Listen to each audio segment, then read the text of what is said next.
sini saya akan mencoba memberikan sedikit tips untuk menjadi seorang dosen.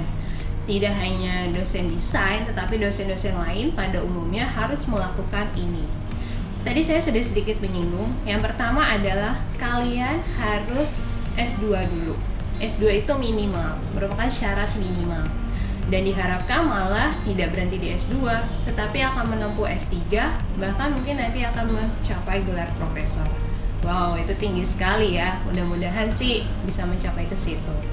Nah, yang kedua, selain kalian harus S1 dan S2, tadi saya juga sedikit menyinggung, ada 3 yang harus dilakukan oleh seorang dosen.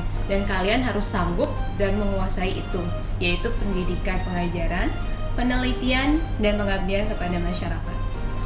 Seorang dosen tidak bisa dibilang benar-benar dosen jika tidak melakukan ketiga hal tersebut. Jadi kalian harus mantep dulu, bisa nggak atau komit nggak dengan 3 hal itu, baru kalian fix menjadi seorang dosen.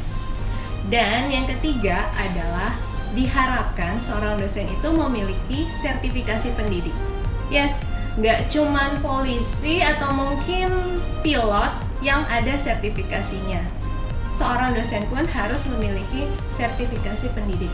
Dan alhamdulillah, tepat pada 2019 kemarin, saya mendapatkan sertifikasi pendidik atau sertifikasi dosen yang biasa disebut Serdos, sehingga saya sudah menjadi dosen profesional saat ini. Untuk meraih sertifikasi dosen ini, ada beberapa step yang harus dilakukan. Yang pertama, pastinya lagi-lagi kita harus tes. Tesnya apa? Ada 2 tes yang harus dilakukan, yaitu tes potensi akademik atau TPA dan tes bahasa Inggris. Yang kedua, setelah kedua tes itu lulus dan dinyatakan lulusnya oleh Dikti langsung, yaitu oleh pemerintah, maka kita akan melalui prosedur berikutnya, yaitu menulis deskripsi diri. Kalau bisa dibilang banyak yang gagal di tes deskripsi diri ini karena mereka tidak bisa menjelaskan secara konsisten apa sih, bagaimana mereka itu. Mungkin bagi seseorang yang senang menulis, deskripsi diri itu merupakan hal yang mudah. Tapi lagi-lagi deskripsi diri itu sering sekali menjadi kegagalan yang sangat ditakutkan oleh para dosen. Deskripsi diri itu adalah menulis di beberapa paragraf tentang diri kita masing-masing. Bagaimana kita mengajar, bagaimana kepribadian kita, bagaimana kita dihadapi oleh suatu masalah, bahkan jika kita menghadapi suatu mahasiswa yang agak-agak rumit.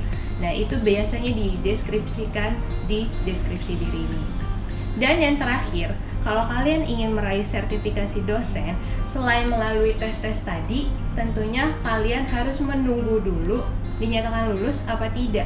Kalau dinyatakan lulus, berarti kalian harus kembali lagi menulis, meneliti, dan komitmen sama hal-hal tersebut. Jadi, jangan pikir seorang dosen itu hanya mengajar aja. Banyak banget hal yang harus dilakukan.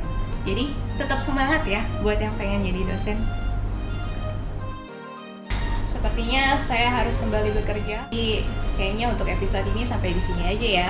Jangan lupa di subscribe, di komen, di like, terutama komen sih apa ya sebenarnya atau apa lagi yang ingin kalian tahu seputar dunia dosen, pendidikan, atau mungkin kalian calon mahasiswa. Oke, kita aja, sampai ketemu lagi. Bye!